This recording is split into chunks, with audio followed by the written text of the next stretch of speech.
Hi there, it's Patricia Doyle again with Artisans Alley. We're here at the Vernon Community Arts Center, and today we're interviewing Sherise Martin, a very talented alcohol ink painter and a wonderful human being. I'm really glad you're here, Sherise. Thank you for having me. I'm looking forward to this. Well, I am too. I saw a demo you did for the Okanagan Artists of Canada, which we're both members of, and thought, oh my goodness, could we possibly get you here? And you came, so I'm really thrilled. What can you tell us about alcohol ink? Alcohol ink is relatively new, perhaps maybe over the last 3 years or so, and it's become more and more well known, and lots of people are experimenting and playing with it. And the best thing about alcohol ink is that you don't have to be an artist. You can come and play with this, you can create with it, you drop the ink, you blow, you do not have to know how to draw, you don't have to know anything about like art, formats and colors and shading and all those kinds of things. And the ink does the work for you, doesn't it? Yeah, and it's simple to use, it's lovely, and but I will talk to you about some cautions with the ink. It is alcohol based. It is toxic. So don't drink it. Don't drink it. No. If you're going to drink, have that glass of wine beside you, but not this. Okay. And ventilation is an issue. Ventilation is an issue. We do have the big fans on here at the Arts Center, but yeah, when I do it at home, because it's me, I have my doors open into my studio for fresh air. I'll play for a while and then come back in again and start up, or if it's warm outside, I open the doors to let the air come in there. So just be wary of those things. Some people, experience headaches from it, and especially if you're blowing. If you do a lot of manual blowing, you can get lightheaded. You're down close, and because we're using isopropyl alcohol. Do you use the 99%? I use the 99%, okay. So I brought a bottle, and so this is what I use, is this 99%. You can use 91 or 99, but no less than 91, okay. Because the interaction with the alcohol ink isn't as good, and the colors don't come out, and it doesn't work or flow the way that it should. And the alcohol is the dilutant and also the element that lets you make the ink flow, right? Yes, okay. Absolutely. Okay. You cannot use water.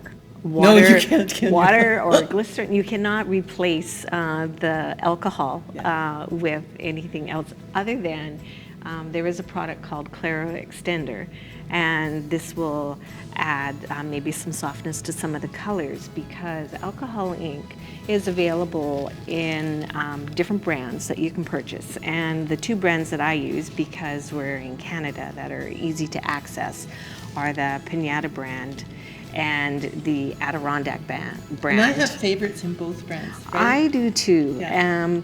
There are some colors in here. Pinatas are bright, beautiful. Like for instance, in this piece here, those are the fuchsias and the gold. Yeah, those are all the Pinata colors. And some of the softer colors, for instance, in here, this is a really light, little pretty pink.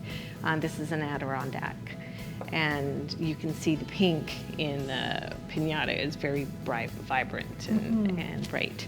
And alcohol ink is not just, when I start helping people learn how to play with alcohol ink, I always start with tiles, because it has this lovely smooth surface to it. You can blow your ink on, you can play with it, and if you don't like it, you wipe it off and start again. It's also flat rather than a bowl shape where the gravity affects where the ink goes. So not only, so your alcohol ink usages are huge. I have a piece up there which is on pizza pie plate. It's tin. Some of this this is on canvas. Which you've sealed. Which I've sealed. That piece of black is that board. It's thin. I bought it from Windsor Plywood, and it's just MDF?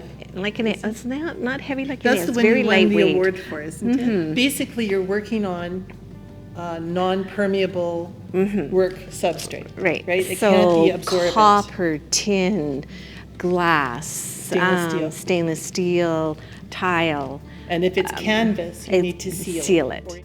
So can you show us a little bit of what you do? I will. Alcohol ink is messy. I prefer like not to wear gloves. You can wear gloves. No. I don't wear my rings, my wedding rings, Mm-hmm. because they have many coats of alcohol ink on them. Get prettier. They need to go. Yeah, I know. It makes Diamonds the are a girl's best friend, and sparkle purple different. diamonds rock. I know. I know. So first thing you do, always with tin, silver, tile. You don't need to do this with your canvas or your paper. Is you're always going to clean it with alcohol. And I use these little swabbies. Because fingerprints will repel the ink, and you'll have a big white spot in the middle of your paint. Yes. Which you might want, So, but it's nice to have yeah. the choice. And so you just give that a little rub, and then let that dry for a second. Okay. And so then I'm just going to show you a couple little things. So I'm going to take this indigo blue. Okay. So give that a bunch of little drops on there. Part of Okay. what's so fun about alcohol ink is a lot of what happens it does by itself, like those little Yes. drops. Yes. So you can see with that, it's called the aura, and inside it's a little bit darker. Now if I take pink, and it's important that you don't have to snug them on, but you put your lids back on because the inks will evaporate, right? Yeah. So now you can watch that change. Look at how the pink is coming out, and there's a making a center. halo.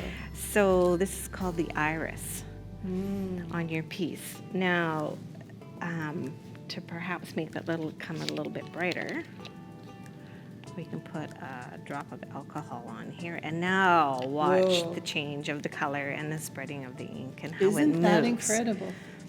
So that's just to show you how it kind of moves on your tile, and you see all these little funky edges, and the little funky edges are perhaps where there was some alcohol still left on there, but I mean, that's okay. Really interesting. Okay, now you're going to add some So yellow? if I drop a yellow in there, see, you always see it goes dark in the center and then it starts to move out. Now that's just kind of sitting there like a little Okay. blob. So if I put another drop of alcohol on here, see how the yellow has now spread and come out? And they're creating and blending and moving their colors. Now, I'm going to take the straw. With your straw, you get the bendy straws, and you bend the bottom on an angle. Right. So that the bend part, you always know that this is the bottom part that you're going to blow through the top. Toxic, remember, toxic. Yes. So you have to just be careful. And then you can Isn't blow that out. interesting? Now with what this has done is just blended some of those colors together Yeah. and just created, like you would do with any other type of paint, mixing your paint colors together and creating different things. So again, you can just take your alcohol. Oh my word. Yes. And blow out, and now you're getting different variations off of that, and you're almost getting a flower type form. I find I often With end up it. with flower type forms. Yes, it's quite easy to do. So, okay. Well, that's a good hint too for doing that to get all the Okay. humidity out of your straw. Yes. You will note, you can see there's some little spots on here. They're kind of little pinky color, little light, little dotties. So if I just take a Q-tip, It's hard not to spit through your straw. I know this is called spit, and it's just a fact of going through a straw. And especially these kind, I don't know, they seem to attract us. So I'm not sure I love why, that but- the way it is actually. It's but quite this is- orchidish. Yeah. Right, Next so- step would be to perhaps add some green in here. Like foliage. Yeah. Okay. And I have a different green over you here. have a if you different want. green. I'm just going to. I'm going to show you a couple of different things that we can do with this. Okay. I just got to figure out. I got to pick this up and turn it around and see where we're at here.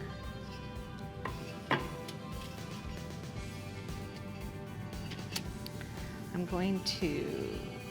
You can take these and draw with them too. So you can just hold on to it and then just create like a stem. Oh, nice. And see how it's still picking up with the alcohol on the background of that tile and spreading out and creating neat. And if you want to clean it up and make If it you thinner, wanna you'd use a clean it up, Q-tip or use a those Q-tip little tiny micro or- brushes. I love these micro brushes. Yeah, I so do too. then I'll just put some alcohol in here, and I'll just show you. You can take your brush, and my hand comes in handy. Maybe that's why they call them that, right? This is my I don't wipe. know. So you can use these. These are the little face wipey pads. Mm-hmm. Make sure you use the side that has a little waffle weave on it. All right. To wipe, because if you go that side, you get all the little stickies on there, and Stuck. then that sticks to your whatever you're doing. So if I take this, I can go in and clean up my edges and then start to move.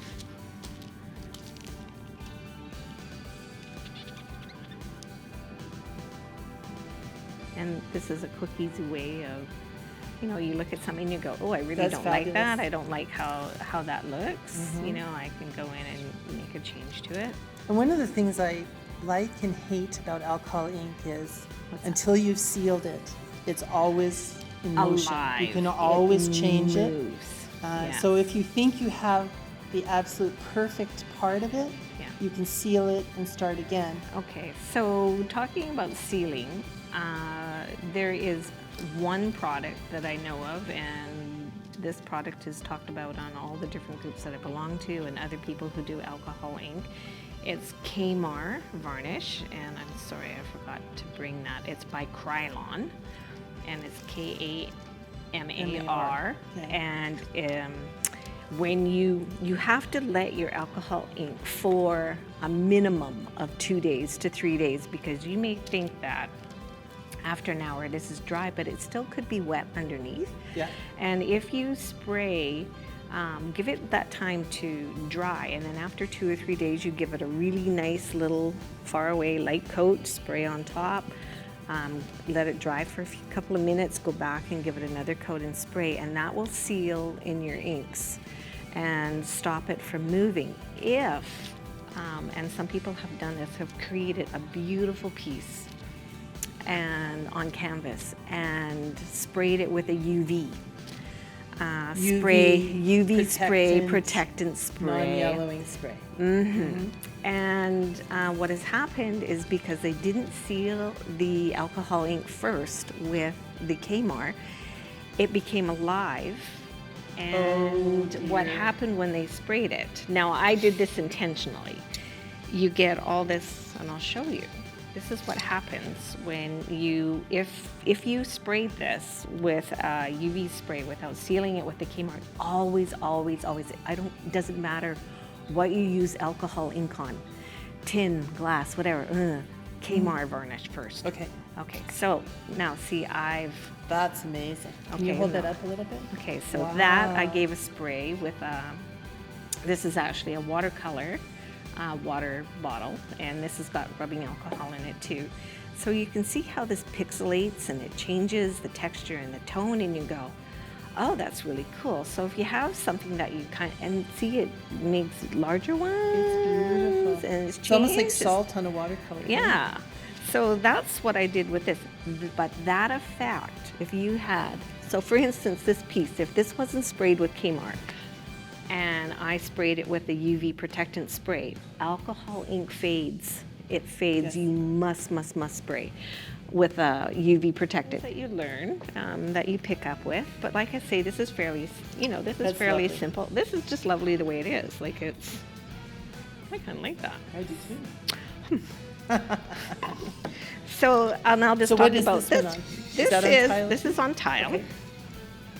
And I was doing it as a demo for a class, and I didn't like it, so I gave it a squirt of the rubbing alcohol. As you do. And then I went, hey, this looks like a betta. This is a fish. So It does. I added the little bubbles in there, and then I have this funky. This stuff is so much fun. Webbing. It's a gold webbing, Oh. and it also comes in black. But the black is really hard to buy here in Canada They've right now. changed the name on it too. I did try Yeah, to there source was a lot of changes happened with the government over a lot of paint things. This comes out as this like string, like that silly string that used to be around years ago. And so you shake this and you hold it, and you hold your piece, and you spray this in the air, and then you capture it. Outside. Outside, yes, and outside. And you capture it, and it creates this beautiful gold webbing on it. And so this is a really fun additive to add to Even your... that's getting tricky to find now, the gold webbing. I'm not sure why. Yeah, I've picked up a couple. I have a couple at home. So, but this is a lot of fun. And yeah, so I enjoyed that. So the UV spray I was talking about, this is one of the ones I use as a Krylon UV, comes in a matte or a gloss. But I also use other brands like Winston, or who's the Winston Newton. Whatever you find that you like, anything that you have for paint, to use on. Do you use the triple glaze stuff? No. Okay. I do. The only thing I use the triple glaze, which is this one. It's by Krylon. It's a triple thick crystal clear glaze. Right. Is on your canvases. Right. So okay. because canvas is porous, and so that's what you seal your canvas. That's what I seal. Okay. So I brought a little one here. I can show you. It's been sprayed, just so you get the idea of what it looks like. It has a sheen to it.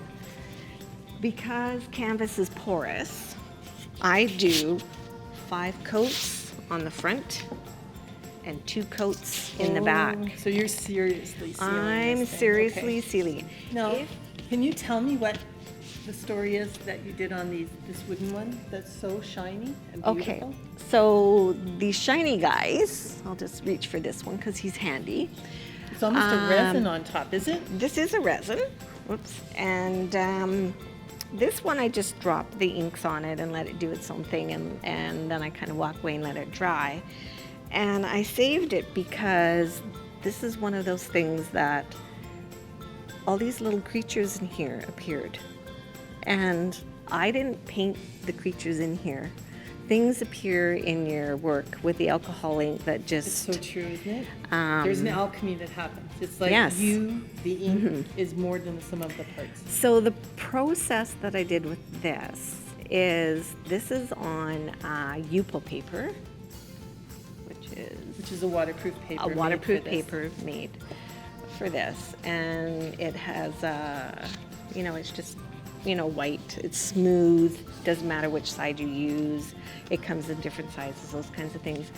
Hugely expensive though. Yes. Some photo papers you buy have their stamp all over the backside. And texture too. And some texture. of them, right? And you see the shine on this side, and then the non-shiny side. I do. Is on this side. And I think I was going to show you with this piece. Okay. So this piece is UPO, and you can see it's non-shiny. It's just smooth. And this has been treated just with the Kmart on it. That's all it's got on it. So the process with this is paint, dry, Kmart, UV, and it's a process. And this is a part that a lot of people find, it's a long process because you let it dry for 3 days. You spray it with the Kmart. You let it dry for another couple days. You spray it with UV spray. Then I mounted it on cradle board. And I used a GAC 100 or GAC 200 and smoothed it on the back side of my paper. And then I used a brayer. Very carefully, I put wax paper on there to protect it. I used a brayer to flatten it. And then I used resin, and I started playing with resins. Poured resin? Poured resin. Oh, wow. So mixing your resin and then pouring them on top. Yeah. And I tape around my edges. Sure. And so that piece and this little guy up here has resin. That tin pie plate has a resin pour on it.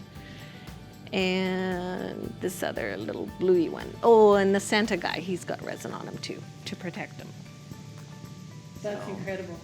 I love the gloss resin from that. And also, you don't have a lot of surface marring or bubbles. What's your secret for that?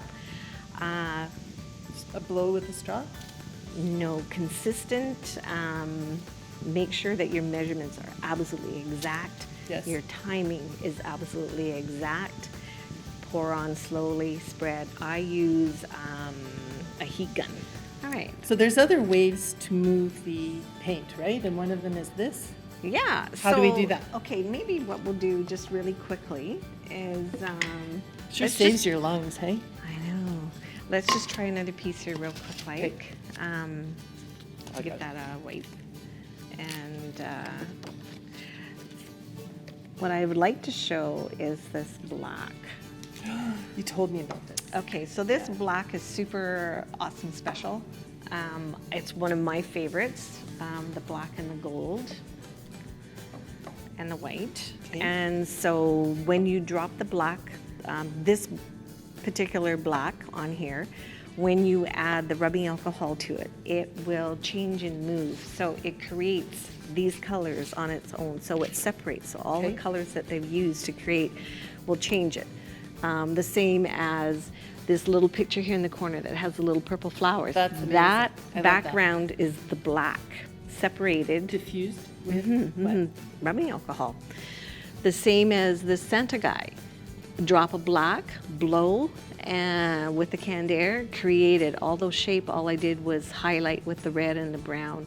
The nose, everything all appeared all by itself. Okay. That was there. So like a large drop of black? No, because of the size of this, just do a drop of. Near we the can middle? always, yep, wherever. We can always Holy. run it off. So yeah. Good. Yeah, so, yeah, good. And so you'll see. So put on quite a bit of alcohol. More alcohol. More alcohol. Often the chant during one of your classes, I would imagine. Lots? Yeah. Yeah, there we go. Cool. Now you can see it's already going to a pinky color. Oh my gosh, look at the So face there. Now, Spooky. no, Okay. use your canned air And go and out. just blow out. Blow. I want you to cover the whole entire thing with that. Now look how it's changing colors. It's gone pink. You've got Ooh, and I've got some blue there. blue coming in there. So you can do more alcohol on there. This works beautifully for canvas. If you want to color in your background, very light color. Now look again. And we only have black on here. We only have black, but now look at the blues that are coming out of there. Like, That's very, very interesting. so this is beautiful. For instance, like that little one with purpley flowers on it. That is this black, and all I did was keep adding alcohol to it. Yeah.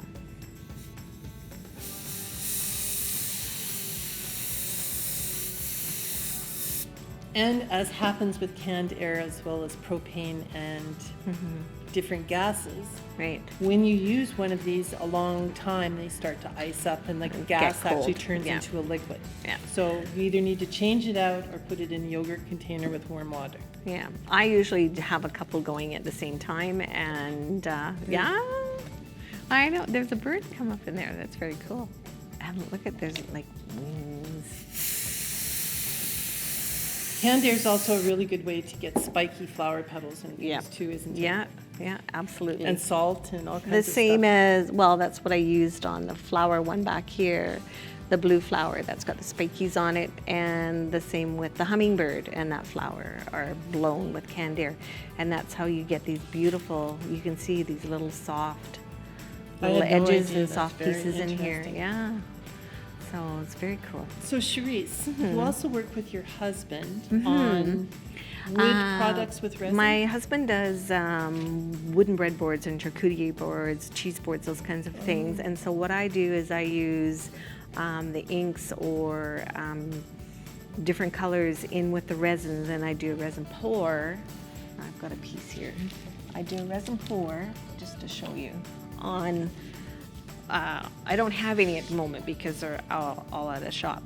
But this is what it looks like on a piece. This is maple. And I wanted to see what it would look like. beautiful. So we put it, he does these neat funky handles, and I do the resin pours with the colors on the handle, so very different colors. And I've seen them in person at a gallery we both used to have work in. Yeah. So now you have a website. I and do. It is called what? so hummingbird-hollow.weebly.com. Okay. And then my email is hummingbird.hollow@telus.net. And We'll have, that's wonderful. We'll have a link to that. Also, you're going to be teaching here at the Verna Community Arts yes, Center. You'll be teaching yep. some alcoholic Yep. projects, right? And your website, when updated, Yes. will have places where your work can be found, right? Yes, yes. So thank you so much for coming to Artisans Thank Alley. you It was for really a having wonderful way to me. spend This a has morning. been fun. And thank you for watching us on Artisans Alley here at the Vernon Community Arts Center, art in the heart of Polson Park.